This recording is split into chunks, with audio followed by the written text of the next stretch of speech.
Today I want to share with you a book that came to me by surprise. The book is called, and I'm going to read it, the book is called Die with Zero, Getting All You Can from Your Money and Your Life. And the author's name is Bill Perkins. This book was not even on my radar at all. I had never heard about it.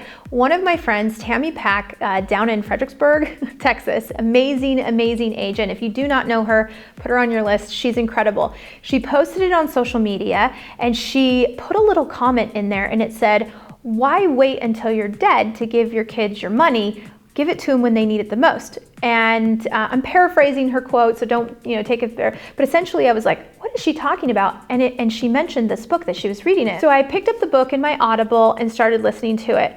And funny thing was that before I even started listening to it, my husband started it. And he popped into my room and he said, "Hey, have you started listening to the book?" And I said, "No." He goes, "I cannot wait till you start listening so we can start talking about it." I was like, oh my gosh. He's not typically so excited about the books that I'm reading, but this one he did.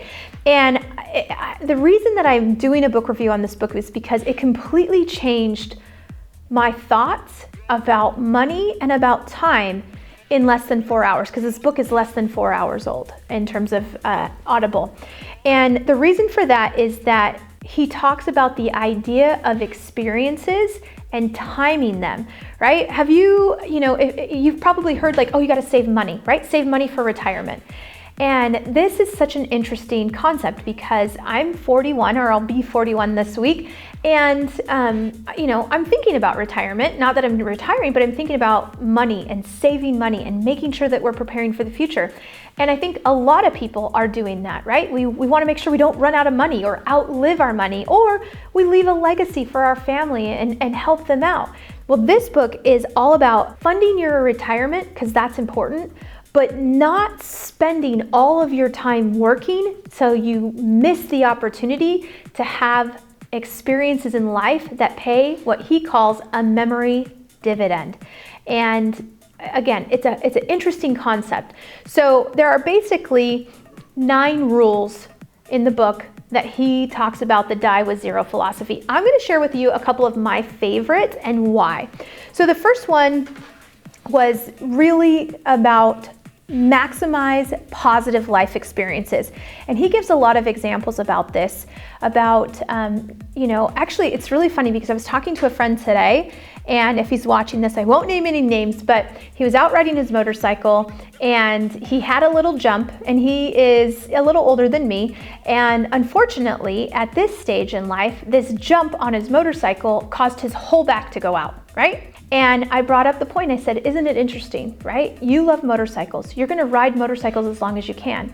I bet though that on your body, it was probably easier when you were younger, right? The problem though is when you're younger, what do you typically lack?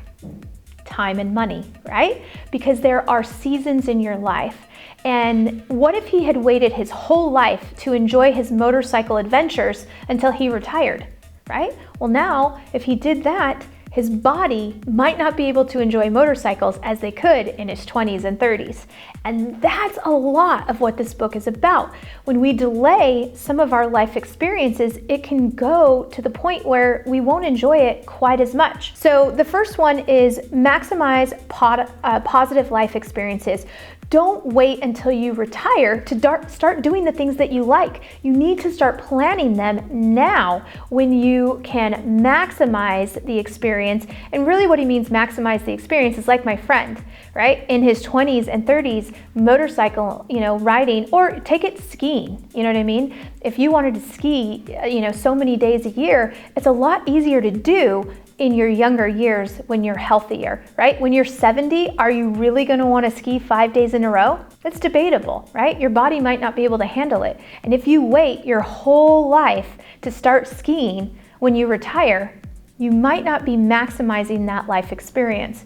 So that's the first part. The second rule of Die with Zero is about investing in experiences early to get a memory dividend. He talks about this with such, fervor that it really made me start thinking about the time that we took our family to Disneyland when our babies when it was so magical, right? It wasn't the big rides, it wasn't the roller coasters, it was when it was magical, right? we'll never be able to experience Disneyland with a 4-year-old and a 3-year-old again, right? That was a season in our life. And had we waited to do that, we would have missed the opportunity and the magic of when they saw Mickey and the magic of when they saw Minnie, right? That's just one case in point where the memory of going to Disneyland with my children when they were babies like that, that's something I can continue to relive. It's a memory dividend. So was it worth the money? Absolutely, because I still have years to remember that and enjoy it. And that's what he's talking about. The earlier you experience things in life, the more you can have that memory dividend. And, picking wisely. Yes, we have to work, and yes, we have to save for retirement, but we don't want to delay so much gratification that we miss out on life. The next one that I really like, and this is probably the biggest argument with Die with Zero in the book, is, well, what about the kids, right? If you start spending all of your money, what are you going to leave the kids? And this is such a different idea and take on this. He says, why would you wait until you're dead to give money to your kids? In fact, he shares a lot of research about the average age of an inheritance, which is typically around 60. And he gives an example of a friend who, when her parents died, she did receive an inheritance. Well, unfortunately, earlier in her life, about 20 years earlier, she got divorced and was a single mom and was living in poverty. And she said, you know what, the inheritance was great, but when I was raising these kids and barely living above the poverty line, had I received that money then, it could have changed my life. And that's what he talks about. He says, don't wait until you're dead to give your money.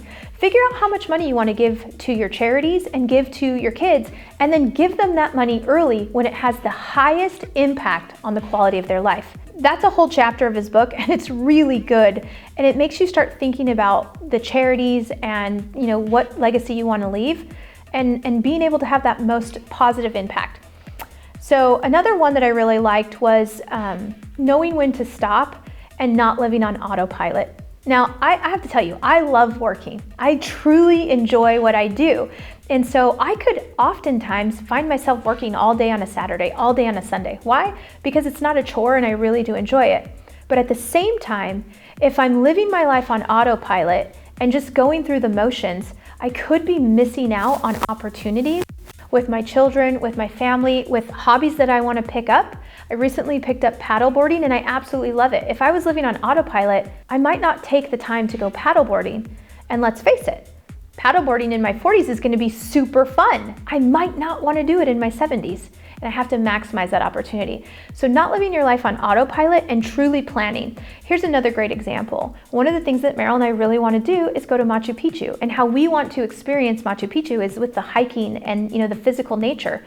So now that I'm thinking about Machu Picchu, when would be the best season in my life to do that? Is it going to be in my 60s? Or is that something I should tackle in my 40s, right? It makes you think about, what do you want to experience in your life? And then what would be the best season of your life, i.e. your age and your health, that you should do it. So I want to end this book review with just a couple of my favorite quotes from the author. The first quote I want to share with you is from the author. He says, you should be focusing on maximizing your life enjoyment rather than maximizing your wealth. Those are two very different goals. Money is just the means to an end. Having money helps you achieve the more important goal of enjoying your life. But trying to maximize money actually gets in the way of achieving the more important goal. So the reason that I love that quote is because he also says in the book, and this is hilarious, he says, you do not get an award for having the most money in the cemetery. And I thought, wait, what? And basically he says, there are no prizes for the richest person that died, right? And that's true. Essentially, if you died with an extra $1 million, you can't get that $1 million back in the time that you spent working.